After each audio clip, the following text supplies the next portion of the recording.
Thank you for joining us again on another episode of Get Ready News. My name is Mark Lindstead. This is my brother David Lindstead. We're the co-anchors of the show, and we have again with us Jim Barfield. Jim, thanks for hanging around and letting us abuse you. My pleasure. It's been a great time. We've been talking about the Copper Scroll, and that's part of your project, the Copper Scroll Project. It is my project. Yeah, it's all my project. It seems to be what I hear from you right now is about your grandkids and the Copper Scroll. Yep, that's my two top subjects, and sometimes my wife. Sometimes we'll bring her in there sometimes, Okay.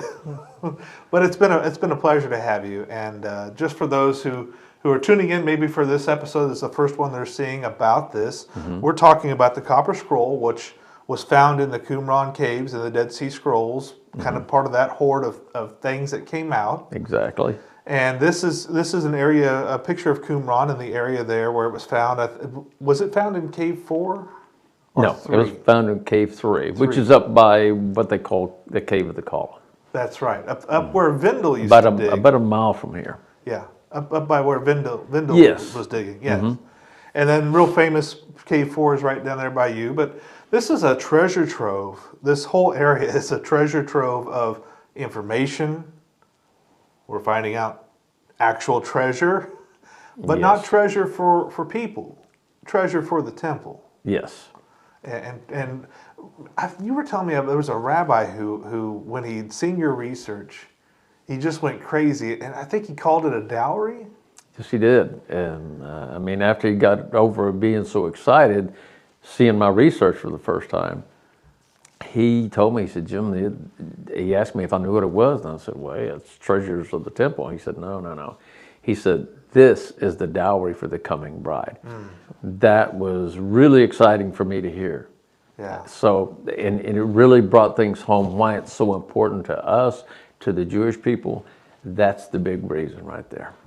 Yeah. Though this is the treasures that are to be used to build the temple, which, according to the scriptures, is a place for all to worship and pray. Right. So it's important to everybody. This nation, every nation on earth, it'll be important. And we have this rendering you did, kind of showing everybody exactly how the ancient area of Qumran would have looked if you had like an aerial map of it. We talked about this eastward steps here and how we see that there's some treasure buried here. Yes. We talked about the cisterns, the dry cistern, and that there might be some treasure, and that's probably one of the biggest ones, I think. Oh, it's a big one. Yes, it is. And we talked, I think we're talking in talents. And talents, it said 900 talents? 900 talents, and the talents being, best guess, 75 pounds. 900 times 75. I think we looked at about $1.5 billion to $2 billion worth of gold. Polished gold. Yeah. Wow. What an amazing thing. And today we want to talk about another location. We want to talk about location 3. And this is the Cave of Treasures, the vessels, and the ephod. And that's an interesting word. That's not something you say every day, an ephod.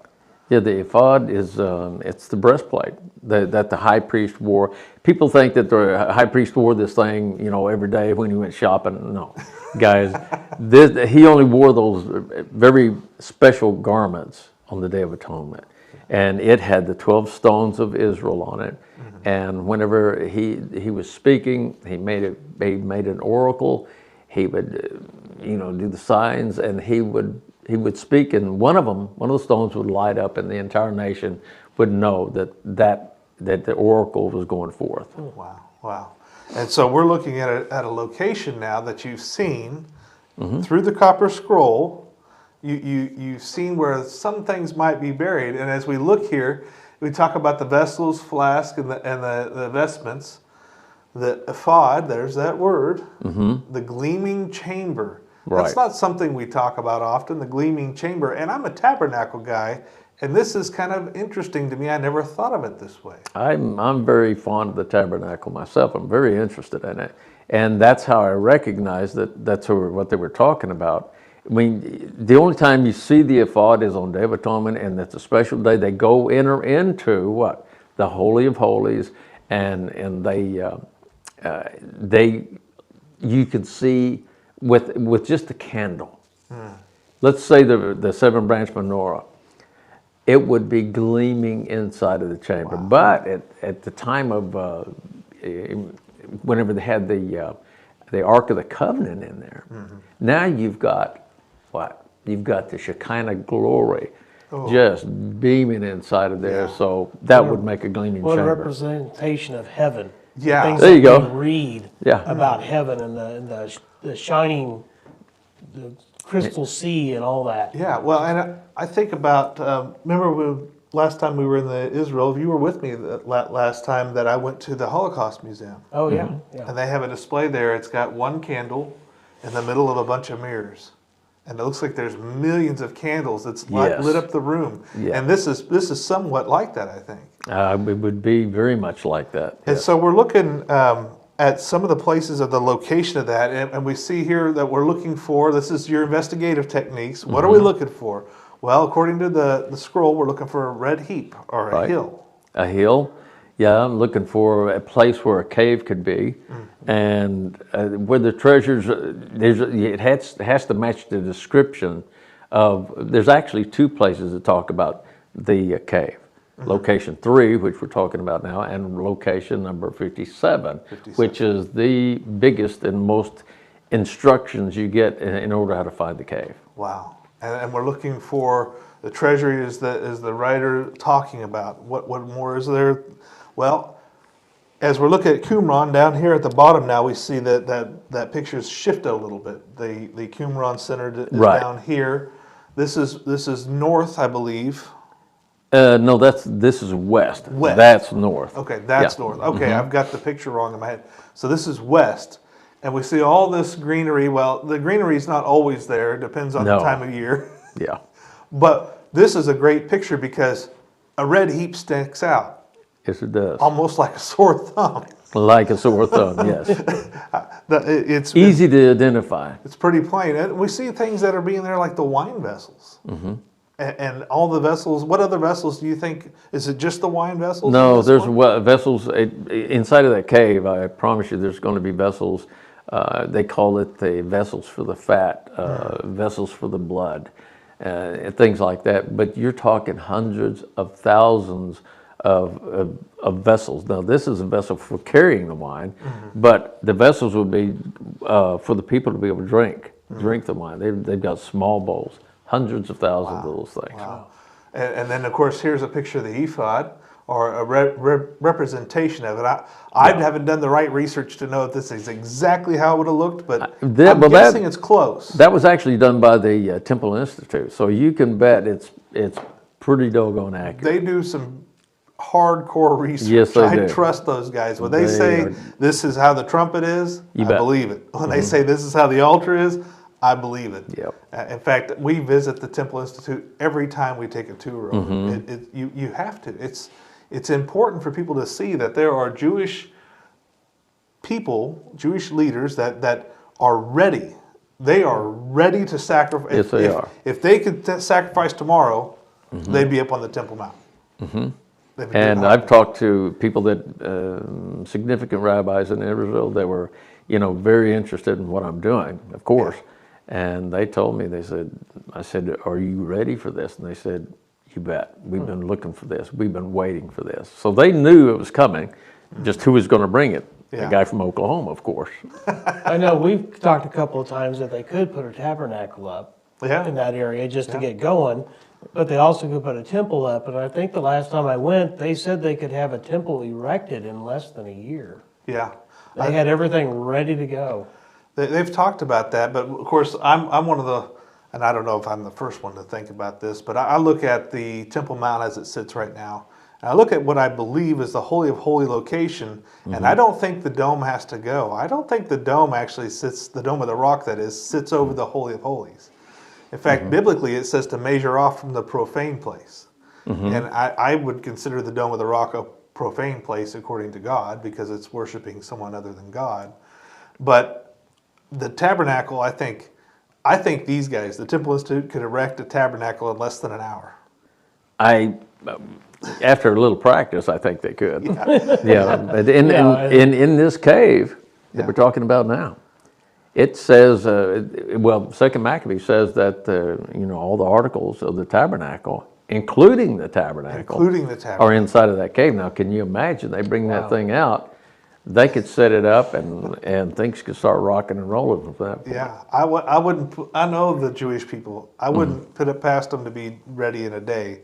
Yeah. To do something and to move forward. I'm so excited for this. And it's just like we were talking about in Esther, such a time as this, or even that remnant of silver in that one line we talked about, this is for the appointed time. And we see this, I think this is all coming to fruition right now. I think this is all happening to where we're at the appointed time. This is the reason why this stuff is being discovered now, is it's the time that God wants it to be discovered. Exactly. And I was speaking to that same rabbi, I was talking to him, I said, listen, are you guys getting ready for this event? I mean, the tabernacle and the services that go with it? And he looked at me and he said, yes. Yeah.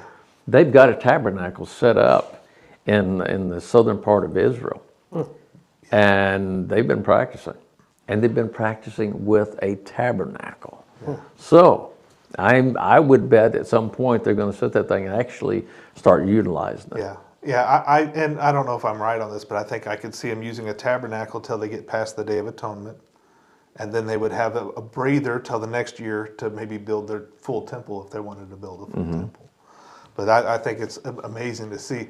So we talked about the gleaming chamber, and I saw this picture you had out here, and I wanted to show everyone what it looked like. Because, like I say, I'm a tabernacle guy, and I never thought about the mirrored gold on these beams and how that would have been so beautiful. I mean, the high priest, as he goes in on the Day of Atonement to sprinkle on the mercy seat, and I look at the Ark of the Covenant with the cherubims on the side and the mercy seat in the middle, and one of the things that I'm drawn to is the picture that we see at the resurrection. Remember, one of the accounts is, I went in there and there was an angel on either side of the tomb. Yep. And said, "That's good. Why are you seeking the living amongst the dead?" Yes. And just a beautiful picture. God never does anything on accident. Yeah. That's true. And to see the mercy seat of the tomb and the mercy seat of the ark, it's such a beautiful picture that God has for us. And I used to think studying the Old Testament was for old people and stupid. Well, now I'm kind of old, and I really like it, so maybe I'm kind of old and stupid now. Guys, you can't understand all the New Testament unless you understand the Old. It's just amazing. Yeah. I think there's several types of prophecy in the Bible. One is a foreshadowing prophecy. So the tabernacle is a foreshadowing of the good things to come. And Christ fulfilled that. We see some of these other things that are located in this location as well. Right here, we see the candlesticks and the altar of incense. And man, the first guy that's going to lay eyes on this is going to have a real treat. Oh my goodness. And I saw the movie Indiana Jones, and I'm going to let my buddy go in first, and he can see them first, and then I'll go in after he does. Well, I can tell you this, I won't touch the ark. I know what happens if you touch it, for sure. I would recommend you not touch it. So the first three locations, and we're talking here about what's the interesting thing here? Well, the first three locations line up in a perfectly straight line, with the third location being this same cave that this here it is. First, second, and third, that's the cave up there. And that's the heap that we've been talking about, red heap we've been talking about. And they're a straight line, and they did that. I'm positive they did that to say, whoever figures this out, follow the yellow brick road. And go up there and you'll find it. And they knew it would be a fireman that found it, so they made it real simple for them. They made it red. Yeah. Well, I think about this. It's a definite creator. Someone definitely created this. Yes. And said, this is how you know for sure that I'm telling you the right way. Yes. And it's just like our bodies and nature. There's a divine creator. This couldn't have happened by accident. And not an accident. These places aren't identified by accident to be in a straight line. Right. And this lends more validity to our Bibles, to everything in Christianity. As we look and we think about the scriptures, as we think about the writings that we have, this helps us know what we see is true. It does. And you can touch it, you can see it, you can smell it. It's just right there in your face saying, guys, it won't be long now. Yeah. Get ready. Yeah. Well, I more and more every day I see the Bible coming to life and being revealed to us, and it's just beautiful. So the treasury named in location 3. What are we seeing here? This is part of your notes here. What this is doing is getting us ready to identify another location, the treasury. Okay. There was a treasury at Qumran. Okay. And for those in the audience that have been there before, it looks like a pyramid, sloping walls, with the top of the pyramid cut off. And it's the walls are really thick, like 12 feet thick. And obviously it was a treasury, but it had other names on the copper scroll. You see these names: the citadel, the house of a cause, the treasury, the high place, the house of the slanting guard treasury. Okay. So they're all talking about the same location, but remember there's 5 writers on the copper scroll. So they each used a little different term for that particular building. Well, it's just like the Gospels. They're written from a different point of view. Yeah, exactly. Wonderful. Location 4, the double entry mikveh. This is kind of special. It is. I gave a presentation to the head of the Antiquities Authority of Israel, like in 2008, I believe, Shuka Dorfman. And when he saw this one, he was listening to me. First, he thought I was a nut, and for good reason. He thought I was a nut, and until he began to watch me till I get to this 4th location, you should have seen him. He just went, oh my goodness. Wow. He stopped me, got on his phone, grabbed his phone, and he called his secretary and said, get the other gentlemen that work at Qumran, have them meet us here on Tuesday. Wow, wow.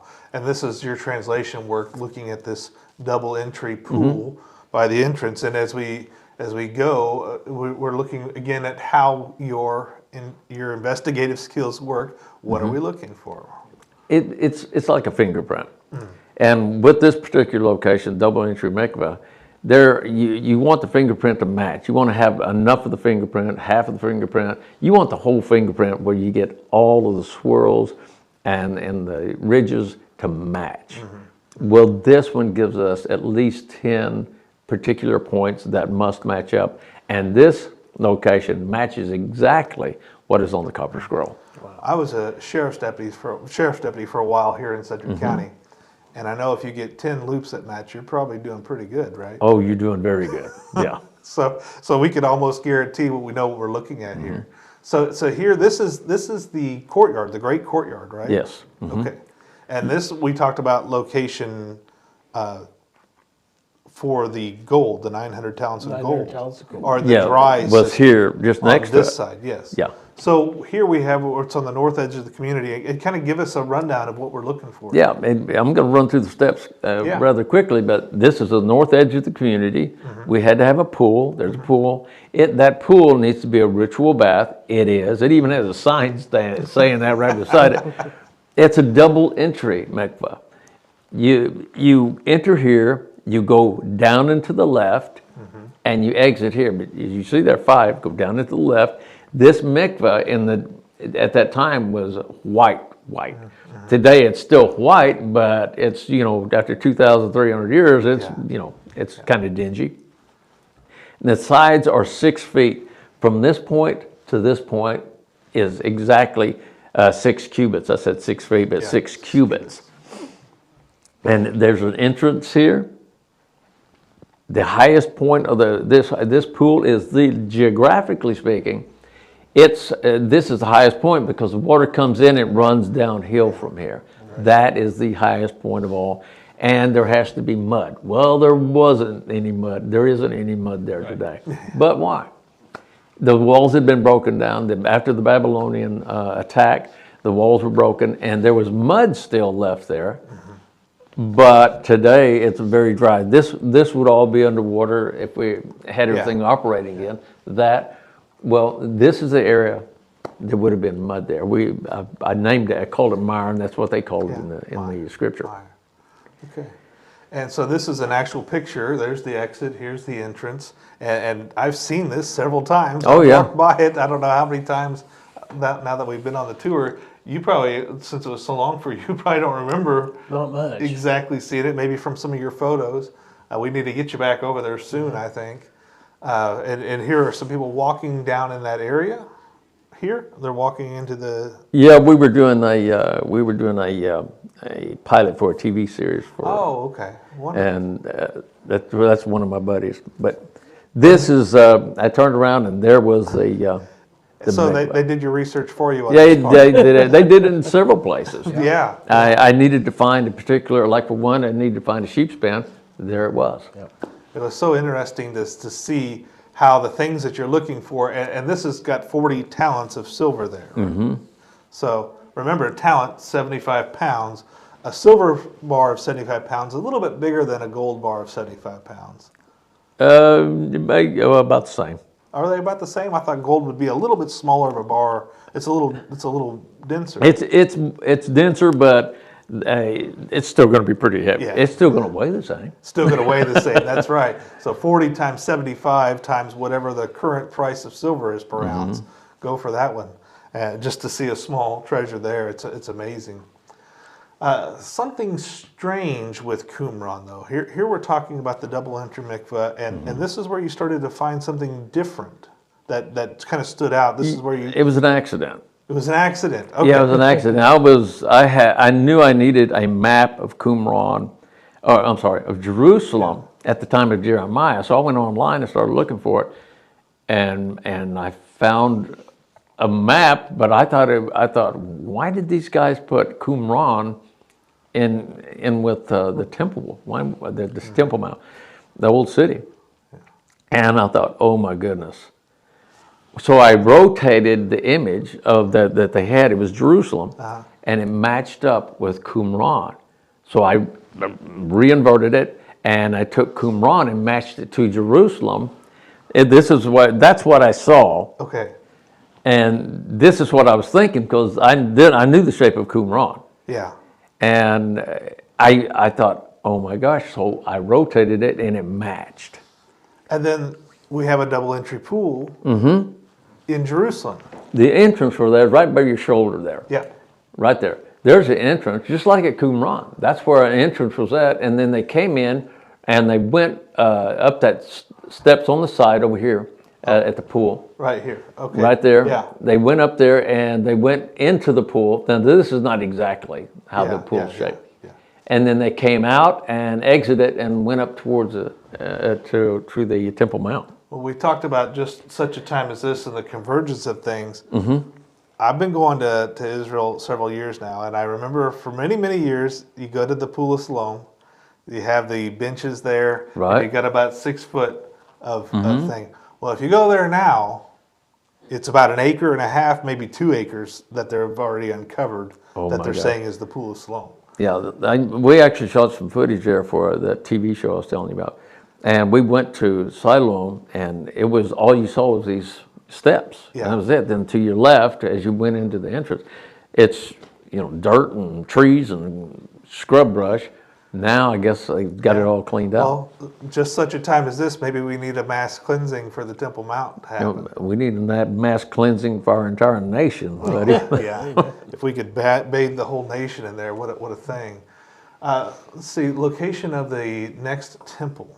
The Copper Scroll is an ancient proof that the Temple Mount is the correct location. Yeah, I mean, no disrespect to all these people that think it's done in the City of David. no disrespect to them, but here's a map of the city of Jerusalem.